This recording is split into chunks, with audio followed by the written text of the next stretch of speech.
ড্রামার শুরুতে আমাদের ফ্যামিলির লিসাকে দেখি যেহেতু বেবি ডেলিভারি করছিল। তো কিছুক্ষণ পর দেখি ও একটা কিউট বেবির বার্থ দেয়। ডক্টর তখন ওর কাছে ওর ছেলেকে নিয়ে আসে, কিন্তু তখন ওর বাচ্চার বডিতে একটা বার্থমার্ক দেখতে পায়। ও তোকে কোলে নিতেই যাবে, এমন সময় ওখানে ওর মা আসে আর উনি ওর ছেলেকে নিয়ে যায়। লিসা বলছিল ওর মাকে ওকে আমার কাছে দিয়ে দাও, কিন্তু উনি বলে ওকে বিক্রি করলে তো অনেক টাকা পাওয়া যাবে। যেটা শুনে লিসা তো ওর মাকে এটা করতে মানা করে আর ওর বাচ্চা দিতে বলে, কিন্তু উনি তো ওকে নিয়ে ওখান থেকে চলে যায়। লিসা তো এটা দেখে কান্না করতে করতে বেড থেকেই নিচে পড়ে যায়, যার ফলে ওর তো অনেক ব্লাড লস হয় আর ও ওখানেই অজ্ঞান হয়ে পড়ে। তো সিন এখানেই কাট হয় আর আমরা 5 বছর পর দেখি যেখানে লিসা সু ফ্যামিলিতে যায় মেইডের জব করতে।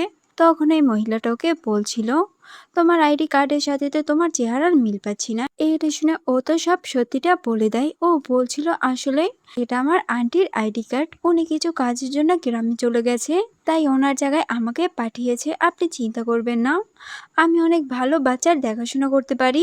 কিন্তু এই মহিলাটা বলে তোমার ফেস দেখে তো মনে হচ্ছে না যে তুমি এই কাজ করতে পারবে। এটা শুনে ও একটা পাস্টের কথা মনে করে, যেখানে ও একদিন ডক্টরের কাছে যায় আর ওনার পা ধরে রিকোয়েস্ট করে যে ওর ছেলেকে ওর মা কোথায় বিক্রি করে দিয়েছে। এইটা শুনে ডক্টরটা বলে আমি ওখান থেকে যাওয়ার সময় শুনেছিলাম যে ওকে তো কোনো রিচ ফ্যামিলি অ্যাডপ্ট করেছে। তো সিন আবারও প্রেজেন্টে আসে। ও বলছিল আমি এখন শহরে এসে পড়েছি, এখন যদি কোনো রিচ ফ্যামিলিতে মেইড হতে পারি তাহলে খুব সহজেই আমি আমার ছেলেকে খুঁজে পাবো। এরপর ও তো ওনার মাথা মেসেজ করে দেয় আর বলে যখন আপনি ঘুমান তখন তো আপনি খুব খারাপ স্বপ্ন দেখেন না আর সারাদিন অনেক ক্লান্ত থাকেন। উনি বলে হ্যাঁ, কিন্তু তুমি এসব কিভাবে জানো? ও বলে আসলে আমি এই বিষয়ে একটু পড়াশোনা করেছিলাম। এইখানে তো ওনাকে অনেক পটানোর চেষ্টা করছিল, কিন্তু উনি বলে আমাকে পটিয়ে কোনো লাভ হবে না। আমার ছেলের যদি তোমাকে পছন্দ হয় তখনই তুমি ওখানে জব করতে পারবে আর ওর ছেলের দেখাশোনা করতে পারবে। এই নিয়ে ও প্রায় 50টার উপরে মেয়েট রিজেক্ট করেছে। তখনই ওখানে ওনার ছেলে মানে মিস্টার লিয়ান আসে আর এই লিয়ানি হচ্ছে আমাদের ড্রামার মেইন। লিসা তো ওকে পটানোর জন্য ওর কাছে যাচ্ছিল, কিন্তু ভুল করে পা পিছল খেয়ে ওর উপরেই পড়ে যায়। লিয়ান তো ওকে ধরে ফেলে, কিন্তু ওর তখন একটা ফ্ল্যাশব্যাক মনে পড়ে যেখানে ওরা দুইটাই তো মাতাল হয়ে রোমাঞ্চ করছিল, কিন্তু ওদের দুইটারই কারো ফেস মনে নাই। লিয়ান বলছিল আমি আবারও কেন ওই মেয়ের কথা ভাবছি, আর ও তো ওকে নিচে ফেলে দেয় আর ওর মাকে বলে আমি শাওকে কোথাও খুঁজে পাচ্ছি না। যেটা শুনে উনি তো অবাক হয়ে যায় আর বলে কি বলছো তুমি, তাড়াতাড়ি ওকে খোঁজো। ও বলে মাম চিন্তা করো না, আমি লোক পাঠিয়ে দিয়েছি ওকে খুঁজতে। এটা শুনে উনি তো একটু শান্ত হয়। উনি বলছিল আমার নাতি ছোট বয়সেই তার মাকে হারিয়েছে আর ওর বাবা তো কোনো কাজেরই না। দেখো আমার নাতির যদি কিছু হয় না আমি তোমাকে ছাড়বো না। এরপর উনি লিসাকে বলে তুমি এখন যাও, পরে তোমাকে আমি ডেকে নিব। এটা শুনে ও দোকান থেকে চলে যায়। বাইরে দেখি অনেক গার্ডরা মিলে তো শাওকে খুঁজছিল। তখন একটা ছেলে এসে লিসাকে জড়িয়ে ধরে, আসলে ওরই নামই ছিল শাও। লিসা ওকে দেখে বলে কেমন জানি ওকে আমার চেনা চেনা লাগছে। এরপর ওকে জিজ্ঞাসা করে তোমাকে তোরা খুঁজছে, কিন্তু ও তো কোনো কথাই বলে না। সেটা দেখে ও ভাবে হয়তো কথা বলতে পারে না। লিসা বলে ঠিক আছে, তুমি যেহেতু কথা বলছো না আমি তাহলে চলে যাচ্ছি। এটা শুনে ও তো ওকে জড়িয়ে ধরে, যেটা দেখে লিসা ওকে কোলে তুলে নেয়। ও বলছিল আমি তোমার বাবার গ্র্যান্ডমার কাছে তোমাকে নিয়ে যাচ্ছি। সে হয়তো এটা শুনে ওকে কিস করে। লিসাও তখন ওকে কিস করে। ও মনে মনে বলছিল আমার ছেলেও যদি এখন আমার কাছে থাকতো তাহলে ও এখন ওর মতোই হতো। এরপর দেখি ও তো শাওকে নিয়ে ওই বাড়িতে আসে, যাকে দেখে ওর জ্ঞানমা তো খুবই খুশি হয়। উনি বলছিল শাও তুমি কোথায় গিয়েছিলে, আর উনি তো ওকে কোলে নিতে যাচ্ছিল, বাট শাও তো লিসার কোল ছেড়ে আসতে যাচ্ছিল না। যেটা দেখে লিয়ান তোকে বকা দেয়। এটা শুনে ওর মা তোকে থামায় আর বলে এত ছোট বাচ্চাকে তুমি বকা কেন দিচ্ছ। এরপর উনি শাওকে জিজ্ঞাসা করে তোমার কে কে পছন্দ হয়েছে। ও মাথা নাড়িয়ে বলে হ্যাঁ। যেটা শুনে লিয়ানের মন বলে ঠিক আছে, আজকে থেকে এই তোমার দেখাশোনা করবে। এরপর উনি লিয়ানকে বলে শাও তো ছোটবেলা থেকেই আমাদের সাথে তেমন কথা বলে না আর পছন্দ করে না, এই প্রথমবার দেখলাম ও কাউকে এত পছন্দ করলো, ছাড়তেই যাচ্ছে না। যেটা শুনে লিয়ান তোকে রাখতে রাজি হয়ে যায়। রাতে দেখি লিসা তোকে গল্পের বই শুনিয়ে ঘুম পড়াচ্ছিল, যেটা দূর থেকে তো লিয়ানও দেখছিল। শাও তো এখানে ঘুমিয়ে পড়ে। লিসা ওকে দেখে বলছিল এই এত ছোট বয়সেই তার মাকে হারিয়েছে, আমার তো মনে হচ্ছে ও আমারই ছেলে। এরপর ও তোর বার্থমার্ক চেক করতে যায়, কিন্তু তখনই ওখানে লিয়ান আসে। ও বলছিল কি করছো তুমি। লিসা তো এটা শুনে ভয় পেয়ে যায়। ও বলে আসলে এই জামাটার ফিট হচ্ছিল না, এটা খুলে দিচ্ছিলাম যাতে ও ভালোভাবে ঘুমাতে পারে। এগুলো বলে ও দোকান থেকে চলে যায়। পরের দিন সকালে দেখি লিসা তো ওর মেকআপ করছিল। আসলে ও তো দেখতে অনেক বেশি সুন্দর ছিল, বাট মেকআপ করে ও আংলি হয়ে সবার সামনে যায়। ও তো কাজ করছিল, তখন লিয়ানের কাছে লিলি নামের একটা মেয়ে আসে। ও বলছিল কার তো পার্টি, আর বাবা বলেছে আমি তোমার সাথে ওখানে যাব। এখন বলো তুমি আমার ড্রেস চুজ করতে হেল্প করবে? এটা শুনে ও তোকে দূরে সরিয়ে দেয় আর বলে, লিলি আমি তোমাকে কতবার বলেছি যে আমার পিছু করা বন্ধ করো। আমি তোমাকে ভালোবাসি না, আর আজ পার্টিতেও আমি তোমার সাথে যাব না। ও বলে তাহলে তুমি এই মেয়েটার সাথে যাবে? যেটা শুনে ও তোর কাছে যায় আর বলে হ্যাঁ, আমি আজ ওকে সাথে করে পার্টিতে যাব। এটা শুনে ও তো অবাক। ও বলছিল তুমি কি পাগল হয়ে গেছো?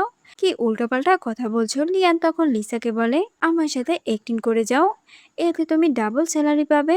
লিলি বলে তুমি যদি এই আংলি মেয়েটাকে নিয়ে পার্টিতে যাও সবাই তোমার উপরে হাসবে। এটা শুনে ও বলে তা তো পরেই দেখা যাবে। ট্যাং তো রেগে ওখান থেকে চলে যায়। লিসা মনে মনে বলছিল যখন এ আমার আসল ফেস দেখে ফেলবে জানি না এ আমার কি অবস্থা করবে। এরপরও লিয়ানকে বলে দেখো আমি একজন মেট আর তুমি আমার সাথে এসব করতে পারো না। লিয়ান বলে তোমাকে আমি এমন ভাবে সাজাবো কেউ বুঝতে পারবে না যে তুমি একজন মেট। তো সিন এখানেই কাটায় আর লিসাকে দেখি ও তো হসপিটালে এডমিট, কারণ ও পার্টিতে যাবে না বলে ও তো ম্যাঙ্গো খেয়েছিল আর ম্যাঙ্গোতে তো ওর অ্যালার্জি ছিল।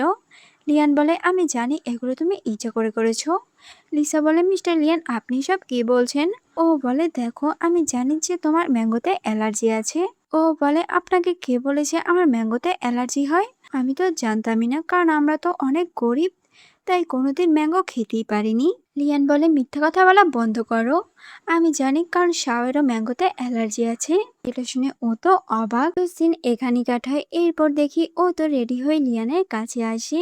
লিয়ান তো ওকে দেখে অবাক হয়ে যাচ্ছিল, কারণ আজকে ওকে অনেক সুন্দর লাগছিল। কিন্তু লিসার হঠাৎই ড্রেস পায়ে আটকে যায়, ও পড়েই যাচ্ছিল, বাট লিয়ান ওকে ধরে ফেলে।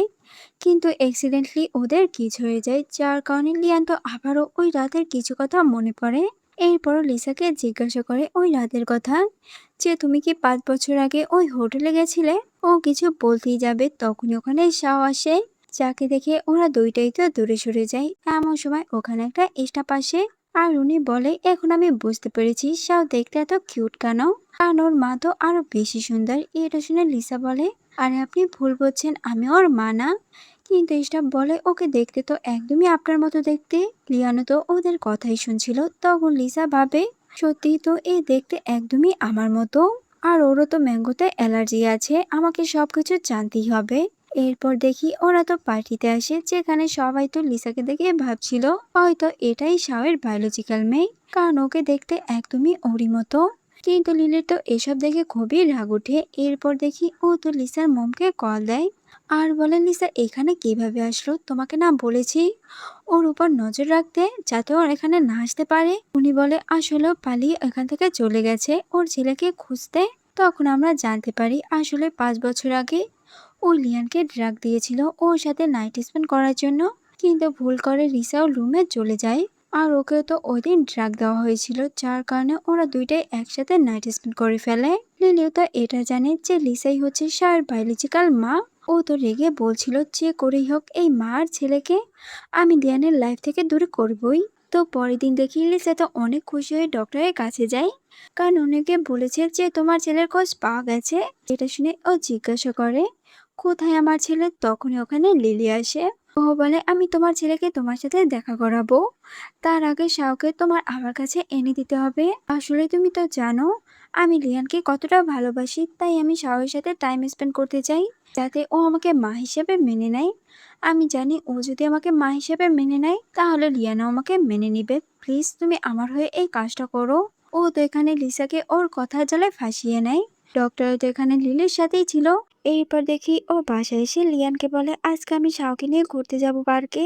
যেটা শুনে ও বলে তোমার যেখানে মন চাই তুমি ওকে নিয়ে যেতে পারো। এটা শুনে ও তো খুশি হয়ে শাওকে লিলির দেওয়া লোকেশনে নিয়ে আসে, কিন্তু জায়গাটা দেখে একদমই ঘাবড়ে যায়। ও বলছিল এটা কেমন আজব জায়গা না, এখানে কিভাবে উনি শাওয়ের সাথে সময় কাটাবে। তখনই ওখানে লিলি আসে আর লিসাকে বলে তুমি কি বোকা না, আমার দুইটা ভালো কথায় ফেসে গেছো। সো ফ্যামিলিতে রাজ করবে শুধুমাত্র আমার একমাত্র ছেলে। এরপর ও তো একটা গুন্ডা ডাকে শাওকে মারার জন্য। এটা দেখে লিসা তো খুবই ভয় পেয়ে যায়। অন্যদিকে আমরা এসিস্ট্যান্টকে দেখি যে তো ভাগতে ভাগতে লিয়ানের কাছে যায় আর বলে শাও বিপদে আছে। এটা শুনে ও তো ভয় পেয়ে যায়। এইদিকে লিসাকে দেখি যে শাওকে বলছিল তুমি এখান থেকে পালাও, কিন্তু ও তো ওকে ছেড়ে যেতে চাচ্ছিল না। বাট তারপরও লিসা ওকে ওখান থেকে পাঠিয়ে দেয়। এরপর ও তো ওই গুন্ডাটার সাথে একাই ফাইট করে। ও তোকে আটকাচ্ছিল যাতে ও শাওয়ের কাছে না যেতে পারে, কিন্তু পিছন থেকে লিলি ওর মাথায় আঘাত করে। এটা দেখে শাও তো প্রথমবারের মতো কথা বলছিল। ও বলে মম, আর ও দৌড়ে আবার ওর কাছে আসে। তখন লিলি তো ওকে মারতে চাইছিল, কিন্তু লিসা ওর উপর এসে পড়ে। এখানে তো ওরা লিসাকে ইচ্ছা মতো মারে। ওর অবস্থা তো খুবই খারাপ হয়ে যায়। যাকে দেখে লিলি বলছিল তুমি তো মরে যাচ্ছ, তাহলে শোনো আমি তোমাকে একটা সত্যি কথা বলছি, এ শাও তোমারই ছেলে। এগুলো বলে ও তো ওকে আরো মারে।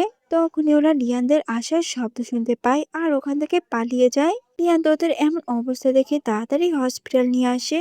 তো সিন এখানে কাট হয়। এরপর দেখি লিসার যখন জ্ঞান ফিরে আসে ও সামনে লিয়ানকে দেখতে পাই। লিয়ান বলছিল ওহ তোমার জ্ঞান ফিরে গেছে, এখন কিছু কোশ্চেনের জবাব তোমার আমার দেওয়া লাগবে। তুমি তো বলেছিলে না যে তুমি শাওকে নিয়ে পার্কে যাবে, কিন্তু যে জায়গায় তুমি ওকে নিয়ে গেছিলে ওটা তো দেখে আমার কোনো দিক দিয়ে পার্ক মনে হয়নি। এইটা শুনে ও তো কিছু বলতেই পারে না আর ওকে সরি বলে, কিন্তু লিয়ান বলে তুমি সরি আমাকে না বরং শাওকে গিয়ে বলো। তখন ওখানে অ্যাসিস্ট্যান্ট আসে লিসার ব্যাগ নিয়ে। লিয়ান বলছিল সবকিছু আমি গুছিয়ে দিয়েছি, চিন্তা করো না, কিচ্ছু বাদ পড়েনি, তাড়াতাড়ি এখান থেকে উঠে আর চলে যাও। এগুলো বলে ও তো ওখান থেকে চলে যায়। যেটা শুনে লিসা তো ওর কাছে যাচ্ছিল মাপ চাইতে, কিন্তু ও তো বেড থেকেই পড়ে যায়। ও তোর পা ধরে বলছিল আমি জানি আমি ভুল করে ফেলেছি, লিসার এমনটা হবে না, আপনি আমাকে শাওয়ার থেকে দূরে করেন না। কিন্তু লিয়ান তো ওর একটাও কথা শুনে না আর ওখান থেকে চলে যায়। এইদিকে আমরা শাওকে দেখি ও তো খাবার পানি কিছুই খাচ্ছিল না। ও বলছিল আমি আমার বোনকে চাই। লিয়ান তখন ওকে চুপ করায়। এরপরও ডক্টরকে জিজ্ঞাসা করে আর ওর কোনো প্রবলেম নাই তো। উনি বলে না আসলে এই তো অটিজমের কারণে কথা বলতে পারতো না, কিন্তু ওই মেয়েটার কারণে ওর এই ভয়টা দূর হয়েছে। আমার মনে হয় আপনার এখন ওই মেয়েটাকে ওনার সাথে রাখা উচিত, এতে উনি আরো জলদি ঠিক হয়ে যাবে। কিন্তু লিয়ান বলে এমন ধরনের মানুষকে আমি শাওয়ার পাশে রাখতে চাই না যারা ওর ক্ষতি করবে। এরপরও শাওয়ার কাছে যাই আর বলে লিসাকে আমি জব থেকে বের করে দিয়েছি, আর কখনো ও তোমার কাছে আসবে না। যেটা শুনে ও তো খুবই রেগে যায়। কিন্তু লিয়ান বলে আমি চাই না যে তোমার কেউ ক্ষতি করুক, তার সাথে তুমি থাকো ঠিক আছে। তোমার খাবার খেতে মন চায় না, তুমি খাবে না, যখন তোমার ক্ষুধা লাগবে এমনি খাবার খেয়ে নিবে। এগুলো বলে ও তো ওখান থেকে চলে যায়। এদিকে লিসা তো চুপি চুপি শাওয়ার কাছে যাচ্ছিল, তখনই ও লিয়ানের সাথে ধাক্কা খায়। লিয়ান বলছিল তুমি এখানে কি করছো? ও বলে আমি একবার শাওয়ার সাথে দেখা করি এখান থেকে চলে যাব। এটা শুনে লিয়ান বলে যখন থেকে তুমি ওর সামনে যাওনি ও খাবার খাওয়া বন্ধ করে দিয়েছে, যাও তাড়াতাড়ি ওকে গিয়ে খাবার খাও। এটা শুনে ও জলদি শাওয়ার কাছে যায়। শাও তো ওকে দেখে খুবই খুশি হয়। ও বলছিল তুমি খাবার খাওনি কেন, দেখেছো কতটা শুকিয়ে গেছো। শাও বলে মম তুমি কোথায় ছিলে, আমি তোমাকে অনেক মিস করছিলাম। লিসা বলে আমি তোমাকে অনেক মিস করছিলাম, চলো আগে আমরা খাবার খেয়ে নিই। ও বলে আমি খাবার খেলেই তো তুমি এখান থেকে চলে যাবে। যেটা শুনে ও বলে কে বলেছে আমি চলে যাব, আমি তো কোথাও যাব না। এরপর ওর কাছে প্রমিস করে যে ওকে ছেড়ে কোথাও যাবে না। লিয়ানা তো দূর থেকে ওদেরকেই দেখছিল। এদিকে লিসা তো ওকে খাবার খাওয়াচ্ছিল। তখন ওর লিলের কথা মনে পড়ে, যেখানে ও বলেছিল যে শাও ওরই বাচ্চা। এটা শুনে ও তোর বার্থমার্ক চেক করে। ও তো অবাক হয়ে যায়। ও বলছিল তাহলে সত্যিই সব আমার ছেলে, আমি আগেই বুঝেছিলাম, এজন্যই তো ওকে আমার এত আপন আপন লাগতো। এরপর দেখি ও লিয়ানের সাথে কথা বলে। লিয়ান বলছিল তোমার জন্যই ও আস্তে আস্তে ঠিক হচ্ছে, তাই আমি চাই তুমি ওর কাছে থাকো আর ওর মাহার অ্যাক্টিং করো। ও বলে যদি কখনো ওর বায়োলজিক্যাল মা চলে আসে তখন কি হবে? ও বলে এটা জীবনে হবে না, একটা গোল্ড ডিগার। এইটা শুনে ও বলে আরে না আমি অমর না। লিয়ান বলে তুমি কি বললে? ও বলে আসলে আমার কথাটার মানে ওটা ছিল না, আপনি হয়তো ওনাকে ভুল বলছেন। লিয়ান বলে থাক ওসব কথা বাদ দাও। এরপর দেখি ওরা তো হসপিটাল থেকে বাড়িতে আসে। তখন আর শাওকে বলে আমি তোমার বাবার সাথে একটু কথা বলতে এসেছি, যাও তুমি গিয়ে খেলা করো। এইটা শুনে ও দোকান থেকে চলে যায়। এরপরও লিয়ানকে বলে আমি রাজি আছি শাওয়ের মম হওয়ার। কিন্তু আমি যতদিন পর্যন্ত এই অ্যাক্টিংটা করব ততদিন পর্যন্ত আপনি বিয়ে করতে পারবেন না। যেটা শুনে লিয়ান তো ওর দিকে তাকিয়ে থাকে। ও বলছিল, আসলে আপনি যেটা ভাবছেন আমি ওটা বলতে চাইনি। যদি আপনি বিয়ে করেন তাহলে আমার সিচুয়েশনটা কি হবে আপনি বুঝতেই তো পারছেন। ও বলে, হ্যাঁ তুমি চিন্তা করো না, এই সময় আমি কাউকে বিয়ে করব না। বাইরের সবাই জানবে যে তুমি আমার ওয়াইফ। এরপর ওরা একটা কন্ট্রাক্ট পেপারে সাইন করে। লিয়ান তো এখানে ওকে অনেক গিফট দেয়। ও বলছিল, এগুলো সবার মম হওয়ার জন্য, তোমার জন্য ছোট একটা গিফট। আমি চাই না আমার বাচ্চার মায়ের কোনো কিছুর অবাক হোক। তুমি এখন থেকে ফ্যামিলির সমস্ত ফেসিলিটিস এনজয় করতে পারবে। তখন ওখানে শাও আসে আর বলে, মম ড্যাড তোমরা আমার আর একটা ইচ্ছা পূরণ করতে পারবে? তো রাতে দেখি ওরা তো একসাথে বেডে ঘুমায়। দুইটাই তো অনেক লজ্জা পাচ্ছিল। তখন ওখানে শাও আসে। ও বলছিল, ফাইনালি আমার ইচ্ছা পূরণ হয়েছে, আজ আমি বাবা মায়ের সাথে ঘুমাবো। তখন ও লিসাকে বলে, মম আমাকে একটা স্টোরি শোনাও। যেটা শুনে লিসা তো ওকে স্টোরি শোনাতে থাকে। তাও তো ঘুমিয়ে পড়ে। সাথে সাথে লিয়ানও স্টোরি শুনতে শুনতে ঘুমিয়ে পড়ে। তো পরের দিন সকালে দেখি ওরা দুইটাই তো দুইটাকে জড়িয়ে ধরে ঘুমাচ্ছিল। এরপর দুইটাই যখন ঘুম থেকে উঠে একদমই শক হয়ে যায় আর তাড়াতাড়ি দূরে সরে যায়। তখন ওখানে শাওয়া আসে। ও বলছিল, তোমরা আমাকে একটা ছোট বোন কবে গিফট দিবে? এটা শুনে লিয়ান তোকে বকা দেয়। ও বলছিল, তোমাকে এসব কথা কে শিখাচ্ছে? লিসা তখন লিয়ানকে থামায়। ও বলছিল, ও এখনো বাচ্চা, তুমি ওর উপরে কেন চিল্লাচিল্লি করছো? তো সিন এখানে কাট হয়। এরপর শাও তো আবারও লিসাকে বলছিল, মম তুমি আজকেও আমার সাথে ঘুমাবে? ও বলে, ঠিক আছে। দেন ওরা একসাথে ঘুমাতে যায়। এদিকে লিয়ানের তো একা একা ঘুমিয়ে আসছিল না। এরপর ও ওদের রুমে যায় আর ওদের ব্ল্যাঙ্কেট ঠিক করে দিয়ে ওখান থেকে চলে যাচ্ছিল। তখন লিসা ওর হাত ধরে, যেটা দেখে ও দোকানে বসে। লিসা তখন ওকে জড়িয়ে ধরে ঘুমায়। এটা দেখে ও বলছিল, আমি এখানেই ঘুমিয়ে যাই, কালও ঘুম থেকে ওঠার আগে আমি এখান থেকে চলে যাব। কিন্তু পরের দিন সকালে লিসা ঘুম থেকে উঠে লিয়ানকে পাশে দেখে অবাক হয়ে যায়। ও বলছিল, মিস্টার লিয়ান আপনি এখানে কি করছেন? এটা শুনে ও তো একটা বাহানা বানায় আর বলে, শাও আমাকে ঘুমের মধ্যে এখানে নিয়ে এসেছে। তো সিন এখানেই কাট হয়। এরপর আমরা একটা পার্টি দেখি, সেখানে লিলিও আসে। আসলে আজকে লিয়ান সবার সামনে লিসার পরিচয় করিয়ে দিবে ওর ওয়াইফ হিসেবে। তখন ওখানে লিসাও আসে, যাকে দেখে সবাই তো আবার ওর প্রশংসা করছিল। কিন্তু লিলি তখন বলে, এই হচ্ছে একটা মেয়ে। এটা শুনে সবাই তো অবাক। তখন লিলি ওকে বলছিল, তুমি কি ভেবেছিলে একটা বাচ্চার জন্ম দিয়ে লিয়ানকে আমার থেকে দূরে সরিয়ে নিবে? আমরা ছোটবেলা থেকে একসাথে বড় হয়েছি, তাই ও আমাকেই ভালোবাসে। আর বিয়েও আমি ওকেই করব। এরপরও গার্ডদের বলে, ওকে এখান থেকে বের করে দাও। তখনই ওখানে লিয়ান আসে। ও বলছিল, কার এত বড় সাহস হয়েছে আমার ওয়াইফকে এখান থেকে বের করে দেওয়ার? লিলি বলে, আমি করেছি, আর তোমার ভালোর জন্য করেছি। এ মোটেও ভালো মেয়ে না, এ তো গ্রাম থেকে উঠে এসেছে। লিয়ান বলে, আমার ভালো তোমার দেখা লাগবে না। যেটা শুনে ও তো রেগে যায় আর লিসাকে আরো অপমান করতে থাকে। তখন ওখানে লিলির বাবা আসে আর ওকে চুপ করতে বলে। এরপর উনি লিয়ানকে সরি বলে লিলির সাথে এসব বাজে ব্যবহার করার জন্য। দেন আমরা লিয়ানকে দেখি, ও তো লিসাকে সবার সাথে পরিচয় করিয়ে দেয়। এটা দেখে লিলি তো খুবই রেগে যায়, আরো কিছু একটা করার কথা ভাবে। নেক্সট সিনে দেখি, অ্যাসিস্ট্যান্ট লিয়ানকে বলছিল, সব জায়গায় ছড়িয়ে পড়েছে যে আপনার ওয়াইফ কাউকে মেরে ফেলেছে। লিয়ানের তো এইসব কিছু বিশ্বাসই হচ্ছিল না। এদিকে লিসাকে দেখি, ও তো বাজার করে বাসায় যাচ্ছিল। তখন ওর কাছে কিছু রিপোর্টার আসে আর ওকে একটা ফটো দেখিয়ে বলে, এসব কি? লিসা যখন এটা দেখে ও তো ভয় পেয়ে যায় আর ওখান থেকে তাড়াতাড়ি পালিয়ে যায়। ও যখন বাসায় আসে তখনও দেখে লিয়ান তো ওর জন্য আগে থেকেই বসেছিল। ও বলছিল, এত তাড়াতাড়ি তুমি বাসায় এসেছো? লিসা বলে, আমি তোমার সাথে কিছু কথা বলতে চাই। তখন ওখানে শাও আসে। অ্যাসিস্ট্যান্ট বলছিল, লিসার কারণে তো শাওকে স্কুলে সবাই বুলি করা শুরু করেছে, যার কারণে ও স্কুল থেকে চলে এসেছে। কিন্তু তারপরও শাওর মায়ের সাইডই নেয়। বাট লিয়ান তো ওকে ওর ব্যাগপত্র দিয়ে বাসা থেকে বের করে দেয়। তো সিন এখানেই কাট হয়। এরপর লিসাকে তো লিলির কাছে বাঁধা অবস্থায় দেখি। লিসা বলছিল, তুমি আমার সাথে এসব কেন করছো? প্লিজ আমাকে ছেড়ে দাও। কিন্তু লিয়ান তো ওর কাছে একটা লোককে পাঠায়, যাকে দেখে ও তো একদমই অবাক। ও বলছিল, তুমি না মারা গেছো? আসলে এই লোকটাকে মারার কারণে ও একবার জেলে গেছিল। লিলি বলছিল, ওই লোকটাকে তুমি এর সাথে এনজয় করো, আমি বাইরে যাচ্ছি। তখন আমরা একটা ফ্ল্যাশব্যাক দেখি। আসলে এর আগেও এই লোকটার কাছে ওর বাবা মাকে বিক্রি করে দিয়েছিল। আর তখন ও নিজেকে বাঁচানোর জন্য এই লোকটাকে আঘাত করে ওখান থেকে পালিয়ে গেছিল। তো সিন আবারও প্রেজেন্টে আসে। ওর বাবা মা লিলিকে দেখি, যারা কান পেতে শুনছিল যে ভিতরে কি হচ্ছে। লিসার তো একটু সন্দেহ হয়। আর ও যখন ভিতরে ঢুকে ও দেখে লিসা তো আবারও ওই লোকটার অবস্থা খারাপ করে দিয়েছে। যেটা দেখে ওর বাবা তো রেগে ওকে মারতে যায়। তখন লিসা ওনাকেও মারে আর বলে একদমই ওকে আঘাত করার চেষ্টা করবে না, তাহলে আমি তোমাদের অবস্থাও এর মতোই করব। যেটা শুনে ওরা তিনটাই তো এবার ওকে ধরে। ও তো পারছিলই না একা ওদের সাথে। তখনই ওখানে লিয়ান আসে। লিসা তো ওকে দেখে তাড়াতাড়ি ওর কাছে যায় আর ওকে জড়িয়ে ধরে। ও বলছিল আমি কিচ্ছু করিনি, দেখো যে লোকটার কারণে আমি জেলে গেছিলাম এখন ওই লোকটা বেঁচে আছে। লিয়ান বলে হ্যাঁ আমি সবকিছুই জেনে গেছি। এরপর লিলিকে বলে এই সব কিছু তুমি করেছো, আজকে থেকে তোমার সাথে আমার সব সম্পর্ক শেষ, আমি সবকিছুর হিসাব তোমার থেকে নিব। লিসা তো এখানে অজ্ঞান হয়ে যায়। এটা দেখে ও তো তাড়াতাড়ি করে হসপিটাল নিয়ে যায় আর রেসিডেন্টকে বলে এদেরকে দেখতে। ওর যখন জ্ঞান ফিরে ও পাশে লিয়ানকে দেখতে পায়। ও তখন ওকে থ্যাঙ্কস বলে ওর হেল্প করার জন্য। এরপর ও তো কান্না করতে করতে ওকে জড়িয়ে ধরে। তখন লিয়ান ওকে বলে যে ওরা তোমার বায়োলজিক্যাল বাবা মা না। যেটা শুনে ও বলছিল এই জন্যই এরা আমার সাথে এমন করতো। লিয়ান বলে তুমি কোনো চিন্তা করবে না, এখন আমি তোমার সাথে আছি।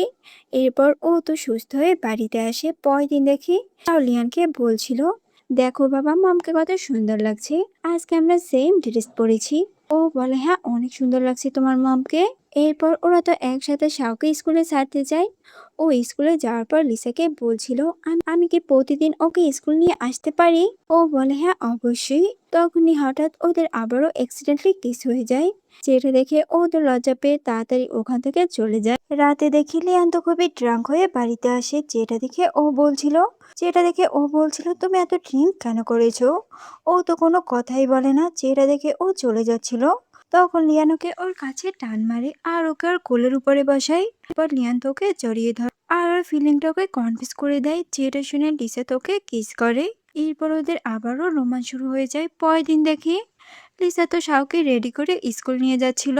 তখন ওখানে লিয়ান আসে। যাকে দেখে লিয়ান তো ওকে ইগনোর করে চলে যায়। এটা দেখে ওর মা বলে তোমার মুখ দেখেই বোঝা যাচ্ছে যে তোমাদের মধ্যে কিছু একটা চলছে। তখন লিয়ান বলে আমি ওকে ভালোবেসে ফেলেছি, তাই খুব জলদি আমি বিয়ের জন্য ওকে প্রপোজ করব। তো কিছুক্ষণ পর দেখি লিসা যখন বাড়িতে আসে তখন লিয়ান ওকে ধরে ফেলে। ও বলছিল তুমি আমাকে ইগনোর কেন করছো। লিসা এটা শুনে বলে ওই রাতে আমাদের মধ্যে যা যা হয়েছে আপনি সবকিছুই ভুলে যান, আসলে ওগুলো বলেছিল কারণ যখন শাহ জানতে পারবে যে ওই রাতের মেয়েটা ওই যার সাথে ও রাত কাটিয়েছিল তখন ও তো ওকে ভুল বুঝে আবারও বাসা থেকে বের করে দিবে। আর ও শাহকে ছেড়ে এখন যেতে চায় না। তখন লিয়ান তো নিচে বসে ওকে বিয়ের জন্য প্রপোজ করে আর রিংটোর হাতে পরিয়ে দিতে যায়, কিন্তু ও তো না পরে ওখান থেকে চলে যায়। যেটা দেখে লিয়ানের তো অনেক খারাপ লাগে। এরপর দেখি অ্যাসিস্ট্যান্ট লিয়ানের কাছে আসে আর বলে আপনার মম এই রিপোর্টটা পাঠিয়েছে। যেটা দেখে ও তো একদমই অবাক হয়ে যায়। ও বলছিল লিসা ঈশার বায়োলজিক্যাল মা। আসলে ওর মায়ের তো আগেই সন্দেহ হয়েছিল, এজন্যই উনি ওদের ডিএনএ টেস্ট করিয়েছিল। এরপর ও তো রেগে বাড়িতে আসে আর লিসার সাথে ঝগড়া শুরু করে দেয়। ও বলছিল তুমি আমার কাছে প্ল্যান করে এখানে এসেছো না, ওই দিন রাতে তুমি আমার সুযোগ নিয়েছিলে। লিসা তো এইসব শুনে বলছিল প্লিজ আমার কথা শোনো, আমাকে এক্সপ্লেন করতে দাও। কিন্তু ও তোর কোনো কথাই শুনে না। তখনই ওখানে একটা মেয়েড আসে আর ওদেরকে বলে যে শাহকে কোথাও খুঁজে পাওয়া যাচ্ছে না। এটা শুনে ওরা তো জলদি ওকে খুঁজতে যায়। আসলে শাহ ওদের ঝগড়া শুনে ফেলেছিল, এই জন্য ও রাগ করে বাসা থেকে বের হয়ে গেছে। তো কিছুক্ষণ পর লিসা ওকে খুঁজে পায়, কিন্তু একটা গাড়ি শাওয়ের দিকে আসে। ও তো ওকে বাঁচাতে গিয়ে নিজেরই অ্যাক্সিডেন্ট হয়ে যায়। শাও তো এটা দেখে কান্না করে দেয়। তখন আমরা দেখি ওই কারের ভিতরে তো লিলি ছিল। এমন সময় ওখানে লিয়ান আসে। ও রেসিস্ট্যান্ট তো লিলিকে ধরে ফেলে। তো সিন এখানেই কাট হয়। এরপর আমরা তো ওকে হসপিটালে দেখি আর ওর পাশে তো শাও আর লিয়ান ছিল। লিয়ান তখন ওর কাছে ওর ব্যবহারের জন্য মাপ চায়। এখন তো ওরা সমস্ত কিছুই ঠিক করে নেয়। এরপর লিসাকে তো সব ফল খাওয়াচ্ছিল। তখনই ওখানে লিলি আসে। যাকে দেখে লিসা বলে তুমি এখানে কি করে। ও বলে কেন ভয় পেয়ে গেলে। দেন ও তোকে মারতে যায়, কিন্তু শাওর হাতে একটা কামড় মারে। এটা দেখে ও তোকে মারতে যাচ্ছিল। তখন ওখানে লিলির বাবা মা আসে, যাদেরকে দেখে ও তো নাটক শুরু করে দেয়, কিন্তু ওর মা তো ওকে একটা থাপ্পড় মারে। এটা দেখে ও তো একদমই অবাক। এরপর ওর মম লিসার কাছে যায় আর বলে আমি তোমার মা হই। লিসা বলে আপনারা এসব কি বলছেন, আমি তো কিছুই বুঝতে পারছি না। তখনই ওখানে লিয়ান আসে আর ওকে একটা রিপোর্ট দেখিয়ে বলছিল আসলে এরাই তোমার আসল বাবা মা। লিলি তখন রেগে ওই রিপোর্টগুলো ছিঁড়ে ফেলে ও বলছিল এসব মিথ্যা। আসলে আমরা এখানে জানতে পারি যে লিসা যাদেরকে বাবা মা হিসেবে জানতো, ওরা আসলে লিলির বাবা মা ছিল। ছোটবেলায় ওনারা বাচ্চা চেঞ্জ করে দিয়েছিল।